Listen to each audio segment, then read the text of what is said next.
Hey, welcome everyone to our rehashing of the restorative practices session that we did at the ISC.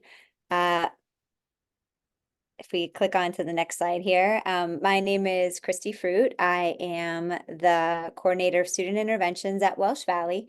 And one word to describe how I'm feeling today is excited to be sharing this with you. All right, and my name is Kelly Peterson. I'm the coordinator of school culture at Black Rock Middle School and a longtime science teacher in the district. And I am also very excited to share all of this information about restorative practices and what we're doing with all of you. All right. And typically in the session, today is unique given that it's a recording, but typically we would start all sessions with participants sitting in a circle. We would go around and have everyone introduce themselves just to start to build that sense of community, which is so fundamental to restorative practices, as you'll see as we'll go along. So imagine you're in a circle, we all know each other, and I'm starting to come together to learn together today. And to begin our work here, trying to share with you, some background knowledge about restorative practices, we would ask all of you to just take a moment while you're listening to this recording and just reflect a little bit. Think about someone in your life, whether it was like an educator, a coach, a leader, a family member, a friend who has had a really positive impact on you. And as you're thinking about that, just consider like what words you might use to capture the important qualities of that individual. Okay, so as you're thinking about that, of course, if we were again in a training session, we would welcome people's, opportunity to share out. And this would just be another way for us to kind of connect with one another, to start building community, but also to consider the people that in our lives that have a positive impact us. We often see very similar qualities. We'll often hear people talk about, they were fair, they were respected me, they trusted me, or they, were there to kind of cheer me on. So these are some of the qualities that we often hear people talking about. So as we think about why restorative practices is so important, one of the most important components that comes up in this discussion is about a sense of belonging. And for our students, for our staff members, for our community members, sense of belonging is so important. And of course, as we focus in on students, so much of that work begins with teachers. So when teachers were asked what factors contribute to a student's sense of belonging, you can see the results here. There are several factors that tie into that, but one of the items that comes up as the item that people most identify is the importance of relationships. Feeling connected to those not only between students and the teacher, but the students among themselves, to others in the school community is extremely important. Of course, the teacher's ability to address concerns, the curriculum, fair discipline practices, those are all very important too. But, the takeaway, of course, here is that there are a lot of factors, but relationships are really at the top of the list. I'm sure many of you are familiar with Maslow's hierarchy.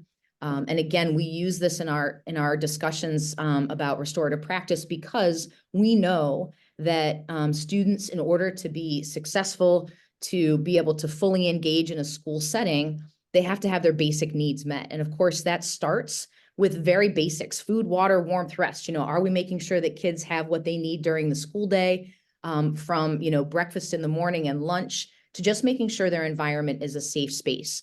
With that, our security and safety needs. So we start to talk about having plans in place should an emergency arise, and students need to feel that sense of safety. Knowing that all of our buildings have, security systems, we lock our doors every day. That's important. As we work our way up, of course, we also talk about, again, that sense of belonging and the role that the teacher plays to help students meet their psychological needs. Students need to feel connected to one another, connected to the adults in the building, to be able to build that sense of belonging. And then, of course, also to start feeling, a higher self-esteem and feeling confidence and being proud of their accomplishments. Once we move up the hierarchy, of course, students are able to fully engage and experience success. So I'm going to kick it over to Christy for this next section. Yeah, so we hope that when you leave today, you will have a good working definition of restorative practices, why it's important, what it looks like in our schools. We'll do just a quick crash course in what the training would look like when we do facilitate this for our staff in our buildings, and then we'll talk about what's coming next. So starting with our background of where we were and where we are now. So pre-pandemic, pre-2020, there were full school leaders who were trained to be trainers.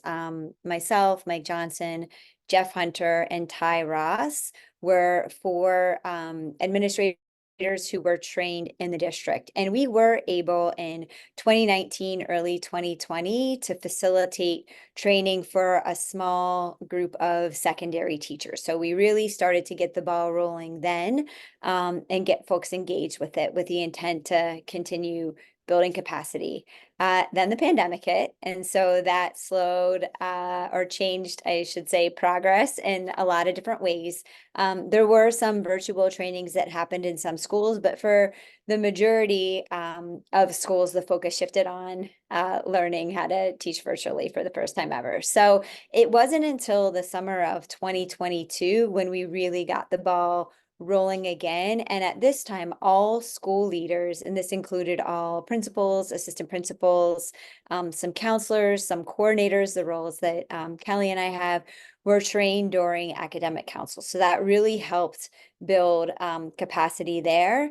And then in February, that following winter, another group of administrators and teacher leaders were trained to be trainers. So not just have the training itself, but actually be trained in order to better train their staff and their colleagues. So now we had a large contingency of trainers that allowed us this past November to train the majority of secondary teachers. So almost all of our secondary teachers at this point have exposure to restorative practices and have an opportunity to practice some of the tenets that come with that. And then moving forward throughout the rest of the year, we are planning on training any secondary teachers who weren't able to be present for those trainings, as well as all elementary school teachers. So we will have at this point almost entirely the staff at Lower Merion schools trained in restorative practices, which we're really excited about. All right, so again, when you leave today, we want you to be able to explain to a colleague, a friend, a student, someone else what restorative practices is, really have a handle on our vision. And then we hope that you all hear something that resonates with your core values. As you can probably tell already from this training, so much of it feels like things we know in terms of the importance of relationships, the importance of students feeling heard and seen and safe and so on. But it's helpful for us to be able to put these things into common language, have common practices across our building, across schools, where we can really talk about this and work to make improvements. So since it is really all about relationships, this is something you can apply, not just in a school setting, in your family life, your friends, anywhere where relationships are involved, restorative practices plays a role. All right. And then to get a little bit more information about restorative practices, we will include a link to a brief video from the IIRP, the International Institute for Restorative Practices. They are the organization that trained all of our trainers. So as we continue working with staff in the building, they are really the original source. So that IIRP video will be in the link so that you can explore that. You can also explore the IIRP on their website just to learn a little bit more about that organization and their practices as well. Okay, and we're going to shift now to kind of talking about the why of restorative practices, as well as giving you some concrete examples of what it looks like in our schools. So I'm going to kind of like refer back to, we spent a little bit of time talking earlier about Maslow's hierarchy and the importance of meeting a student's basic needs before they can really experience success and be fully engaged. So I'm sure many of you have heard that phrase, that students have to Maslow before they can bloom. And again, that goes back to that basic idea that once students feel safe, they feel a sense of belonging, they feel that they can be themselves, they feel confident, then they can start to, engage in that higher learning. So, moving from just, simple educational tasks all the way up into more critical thinking skills and application and innovation. So that's really what we're trying to move towards. And when we look at a diagram like this, restorative practices, again, going back to what Christy mentioned, it really is all about building relationships, which is such a big part of Maslow's hierarchy. So that's really kind of getting to the heart of the why behind this. I'm sure many of you are familiar with MTSS, or our multi-tiered system of supports. And when we think about the 3 tiers of MTSS, whether we're talking about academic interventions or behavioral interventions, tier 1 really refers to what are the strategies, the things that we are doing basically for all students. And that's the 80% of this. So as we move up, of course, the tiers, tier 2 becomes something we're doing for some of our students that might be in need of greater support. And then the 3rd tier is really about what are we doing for a very small group of students, more individualized for students that need that level of support. When we think about those same tiers in terms of restorative practices, the 80-20 rule is critical. So often people think that restorative practices is discipline, or is always reactive. It's always what we do when something goes wrong. But in reality, restorative practices, 80% of the work of restorative practices is happening proactively. It's what we're doing on a daily basis to build and strengthen relationships, which then, as we think about the responsive piece, is more of that 20% where we are reacting after something has happened or some harm has been caused or, some incident has arisen. So when we think about what the 80% looks like in a school versus the 20%, here are some examples. And of course, this might look a little different from one building to the next, but these are common practices that are actually happening K through 12 throughout the district. So when we think about that 80%, it comes down to having common expectations within our school community. Here at BlackRock, we have the 3 Bs. All the other buildings have their own set of expectations as well. And as we develop those, we're teaching, we're modeling, we're reinforcing, and we're talking with kids. What does something like be safe look like when you're on a bus or when you're in the dining hall or when you're in a classroom setting? And working together and having everybody on the same page is really critical, and that helps to support the students. Having a lot of morning meetings for some of our younger students, things that are happening during I&E, whether it's like a forum or something like that, where we're doing our SEL lessons, those opportunities to bring students together. Like we said before, circling them up and really taking the time to have conversation, meaningful conversation with one another, that also helps to strengthen and build those relationships. Classroom activities, even within our content areas, using circles within a classroom on a regular basis.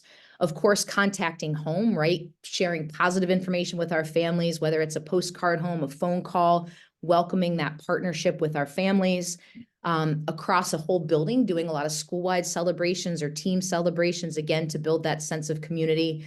And then even something as simple as a teacher standing at the door and greeting students by name as they're coming in. Those are just a small handful of things that are happening on a regular basis through restorative practices to help build those relationships. As we think about, as we think about the 20%, again, this gets into, well, after we've done all of these things, if there are students that are still in need of support, or if something does happen, we are going to have situations where students might engage in some unexpected behavior, or where there is a conflict between 2 students that escalates. We have a lot of strategies to support on a reactive level. And that might be something like a behavior intervention, where we're actually kind of supporting students and giving them some skills and strategies to help them in a situation. Restorative questions, which we're going to share with you in a little bit. It's the idea of how can we, bring the student together with an adult to kind of talk through and process the incident, and asking several key questions to kind of get them to go back and kind of analyze what happened, what was their role, how were other people impacted, and then looking at also how we can make it right moving forward. Sometimes we use restorative conferences between students. And of course, that would only be done if both parties are in agreement, but this is a great tool when there has been a conflict between two students or maybe even between a teacher and a student to bring all parties together and to have a discussion and have an ability to kind of share different perspectives to come to some kind of resolution. We also use, some modules. So when we think about discipline, in some cases, people sometimes have this old school model in their head of, a detention is like sitting in a room all by yourself, not talking to anyone. And that really is shifting. We actually use if we are assigning some kind of consequence like a detention, that becomes an opportunity for learning, where we're using a module that might target specific behaviors, or we might be reflecting on what happened and thinking about how we could react differently in the future. So it's really about using that time to reflect and build skills. Peer mediation is something that we're looking to add in here at BlackRock. We're trying to start a program and we're looking to expand that. And then again, sometimes we do have disciplinary consequences. Restorative practices does not mean that we're no longer following, our student handbooks. There are still consequences. If someone gets in a fight, there's a consequence for that. So this does not replace it, but instead it gives us a tool to allow students to process things in a way that hopefully will impact and help them to make different choices moving forward to try to prevent that behavior from continuing or escalating. And then, of course, team meetings and tiered supports are an important piece of this to bring all of the stakeholders to the table. Great. So now knowing a little bit more of what restorative practices looks like in our buildings, we want to do just a quick crash course overview of some of the things that we were able to train our staff on through our restorative practices trainings. The first thing that we want to mention is the fundamental premise of restorative practices. And this is that in order to make positive changes in general, adults, students, everyone does things better when we work with them rather than to or for them. And this really comes back to that idea of that teacher or coach that Kelly had you reflect on at the beginning, what characteristics they embody. So much of that, I'm sure, is encouragement or trust or whatever that may be. And that really points to that with part of restorative practices. So one way that we can visualize this is through the social discipline window. And this admittedly was something that I took from the first training that I went to and made a little copy of it and put it on my desk to think about like, which quadrant am I operating in? But the idea here is that when we are in front of students or engaging with each other, there are factors of control and support. So if we look along the y-axis, when we have something that is high control at the top, low control at the bottom, and then, I'm sorry, on the y-axis, and then looking along the x-axis, high support over on the right, low support over on the left. And so when we think of these different areas, we can talk about someone doing things to students. So being in that punitive box. So that's high on control. I'm telling you as a student what to do, but I'm not necessarily supporting you. Versus the 4 in that lower right-hand corner, that might be really high on support. I'm like really like wanting to support you so much that I'm doing things for you, but I'm not as good about my expectations or my limit setting, my discipline. That knot in the lower left-hand corner is where we hope most people aren't operating usually, which is sort of just neglectful across the board. But that idea of high control, high support is where we want to be as much of the time as possible. One of the exercises, why I had this on my computer, on my desk as a reference, is one of the exercises we do with staff is thinking like, where do we operate when? So where might I operate if I'm stressed out because I'm about to leave on vacation? Where might I operate from if I'm really tired and I haven't slept well? Where might I operate from if I'm really frustrated with a class or a particular student? Where might I operate from in all of these different scenarios? And the reality is, no one operates from that with that restorative place 100% of the time. And in fact, sometimes it might be more appropriate to operate from the 2 or the 4 for a moment in time. But that goal is that we're operating from the with as much as possible so that students know I have high expectations for you. I expect a lot, and I'm here to support you and nurture you along the way. Like we have this shared goal, we're in this together. And so that's where we really want to operate from as much as possible. And then here are just a few examples. So the please sit down and silently copy notes on the board. That's a great example of someone in the two. Clear expectations, but not a lot of support for the student. Let me write down the steps. You need to solve it. That's from the four. Clearly, you care about the student. You're trying to help them move forward, but you're not really holding them accountable and making them hold their own weight. Something like, I don't care what you rate as long as you stay busy. That's in the neglectful box. That, of course, is in those complete moments of frustration. But again, wanting to have this as a reference to check yourself if you find yourself there. And then finally, in the with would look like this idea of like, please share questions that you have. I want to help clarify my expectations so I can help you meet them. So you're sharing, hey, I have these expectations, they're high. I want to make sure I'm clearly communicating because I want you to meet them, but you're going to have to do your work. I'm going to do my work, and together we'll reach that desired outcome. So it really is that idea that we want folks to keep in mind that we're aiming for all of the time. It's what's going to help our students achieve. When we look at the Maslow and Bloom, it's what's going to get our students to the top if they know they're supported, but they know that there are high expectations that we want them to meet and that they are confident that we believe they can meet them. And then we have our 80-20 rule. So Kelly also mentioned at the beginning how 80% of restorative practices is proactive work.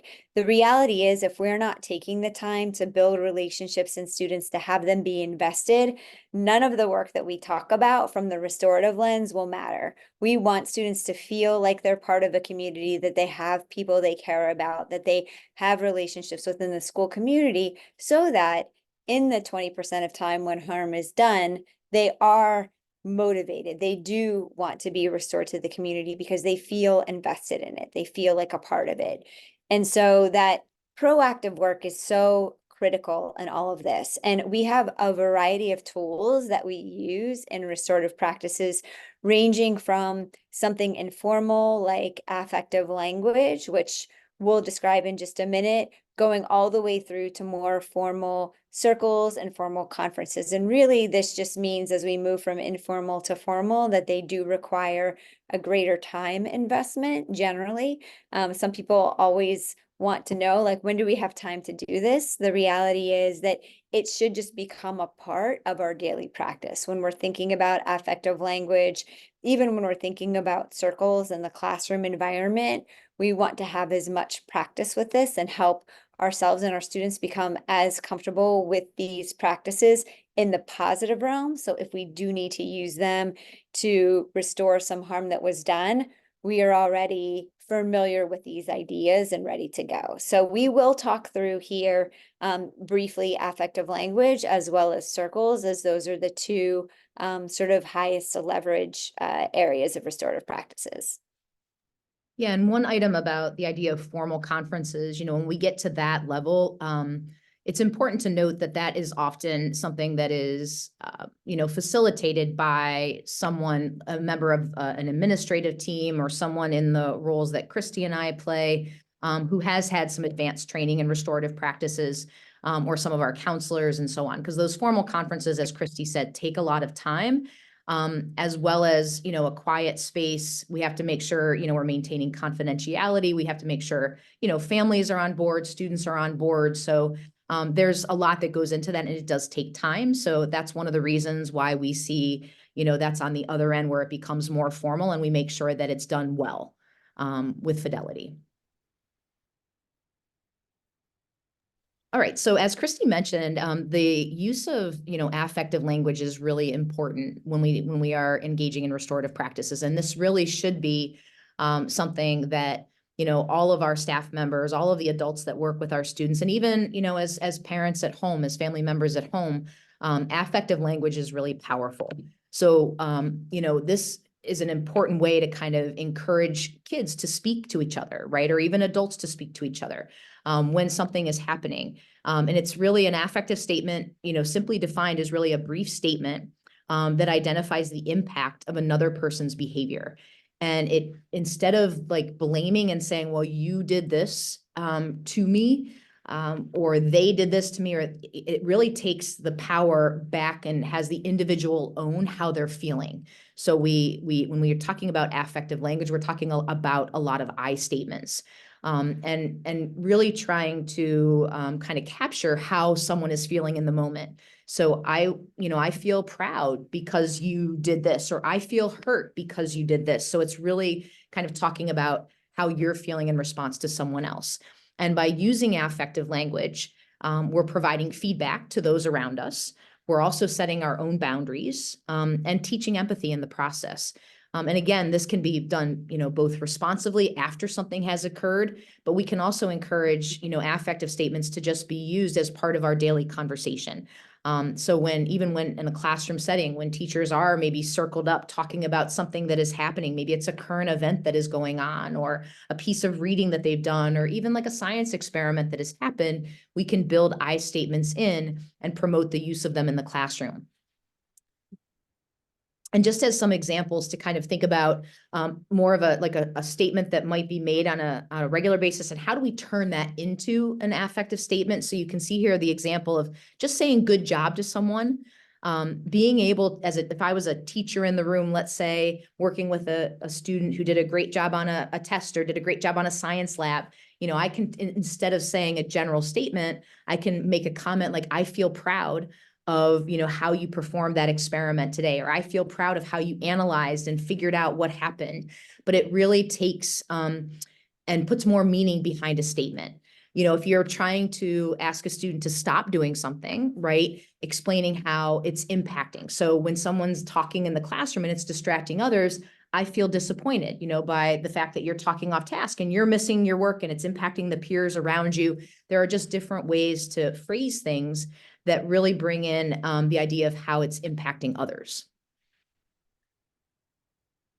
And then we have affective questions as well. This is a series of questions that all of our participants do receive in the training. They'll get a little card with these questions on them. I know you can't see it, but I actually have mine in my lanyard, and I'll talk more about that in a second.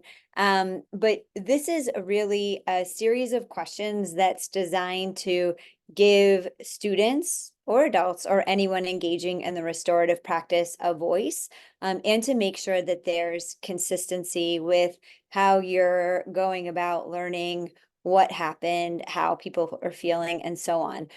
One thing that I think is really important about this, besides the fact that it does give student a voice, so rather than just accusing someone of doing something, you are asking from their perspective what happened, and then going through these reflective questions of like, what were you thinking at the time?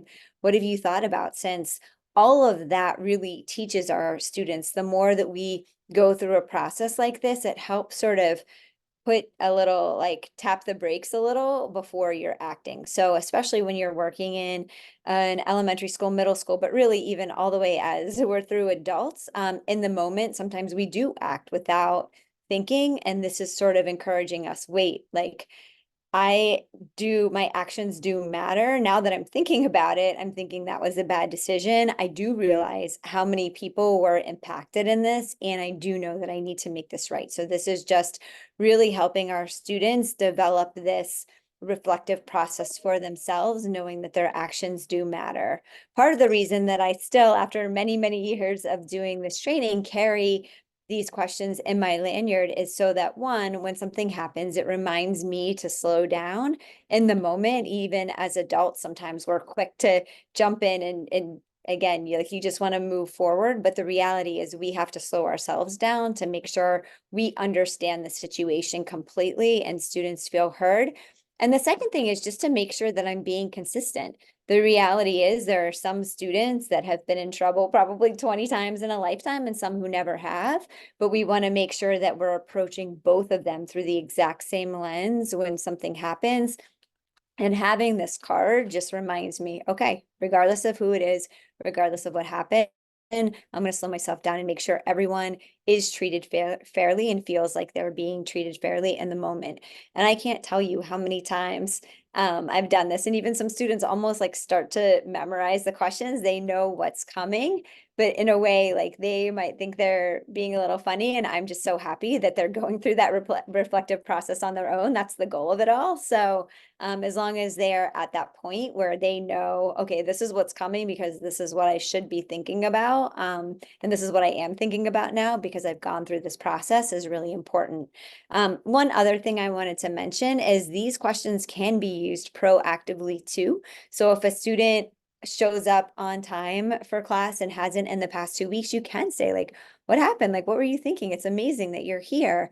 Who is affected by this? Clearly, I'm excited. The whole class can get started. Like there are positive implications of this too. So you absolutely can use these questions proactively. In the training itself, we'll have staff members practice with each other, either pretending to be teacher and student and flipping through both ways, just so one, practice using these questions since it is a different way of engaging and interacting with each other, just trying to help it feel more comfortable and natural and really finding your rhythm with this. But also just so you have the experience of what does it feel like, not just to ask the questions, but be on the receiving end of it. How does it feel when someone takes the time to ask you what happened and takes the time to process with you?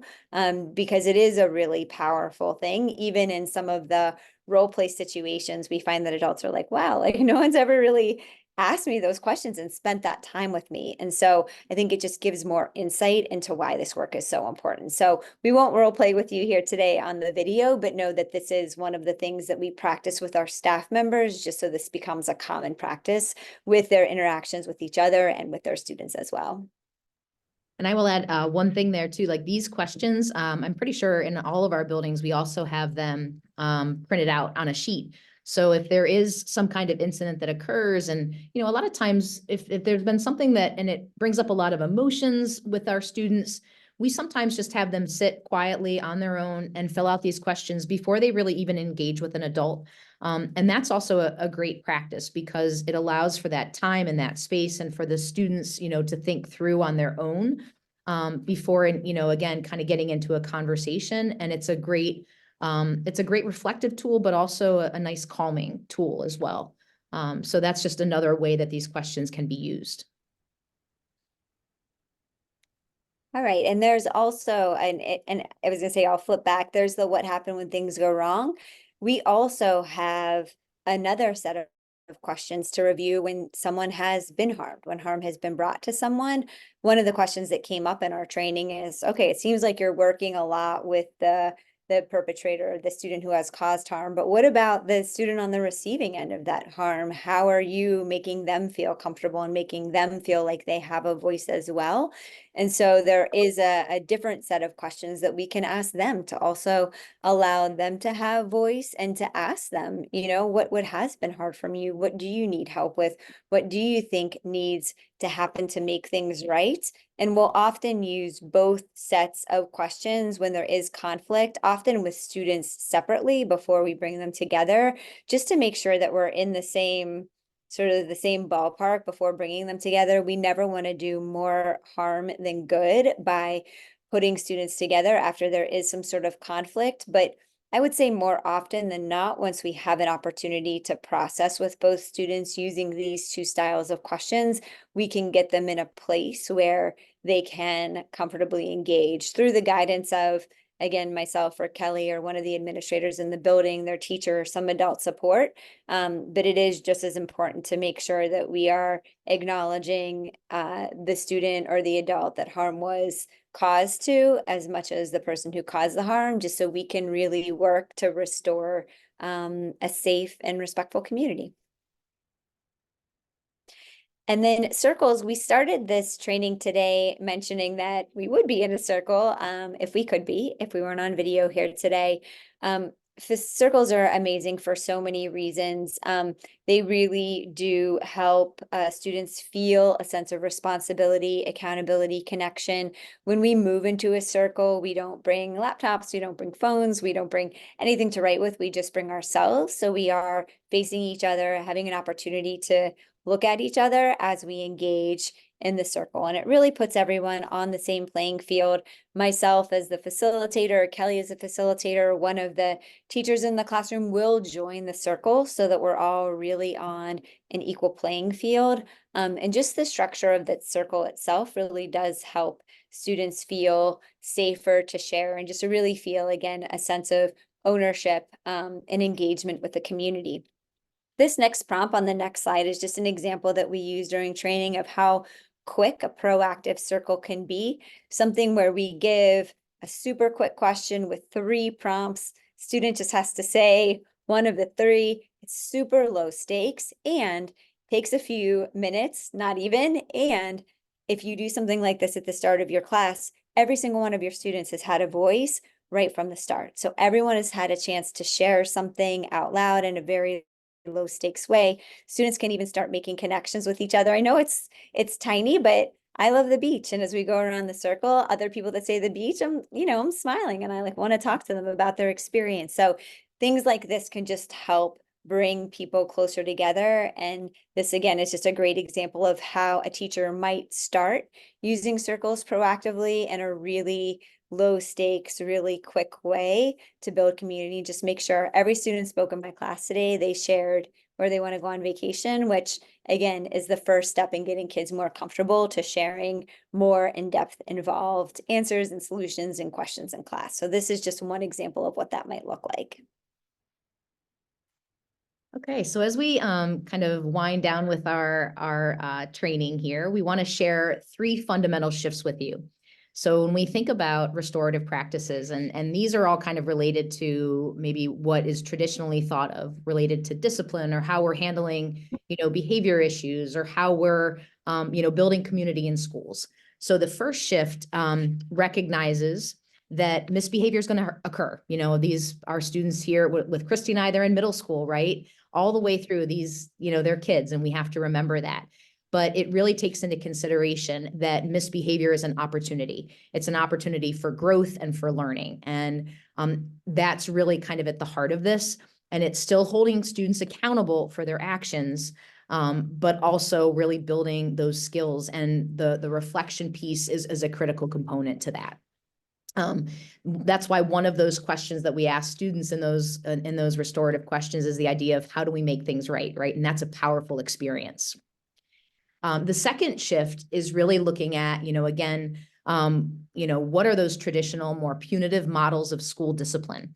And it's probably, I'm sure a lot of you watching right now, that's probably what you think of back when you were in school yourself, right? But restorative practices, the authority figures in the building are more facilitators of this now. So instead of always being the ones that are laying down the law and just assigning consequence after consequence, they really become facilitators of getting students to reflect on their behavior, exploring the impact of their actions, right? And then looking at how, as an individual within a community, or how an entire classroom community can come up with ideas on how to make things right. So it's really about putting people in a place of action, and that's really critical for restorative practices as well. And then the third shift, it really is shifting that locus of responsibility. So it's shifting the responsibility from a few, right, of the adults or the peers or whoever's kind of in charge. It's shifting it to all community members. So it's really going back to that idea of everybody has a voice, everybody has value, everybody can contribute.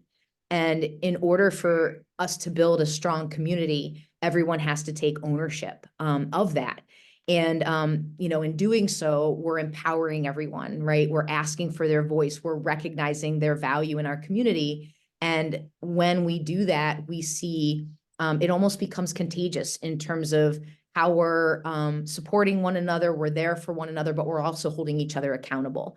And that is the third fundamental shift. All right. Stop sharing. There you go. All right. So Right. I'm just going to end with a thank you.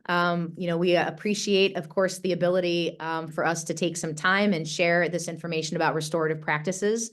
As Christy mentioned, we're very much in the phase of training all of our teachers, and we're really looking forward to in the coming, the rest of this school year into next school year and beyond, bringing a lot more information to our community members so they can become, not only informed of what we're doing, but also partners in this work.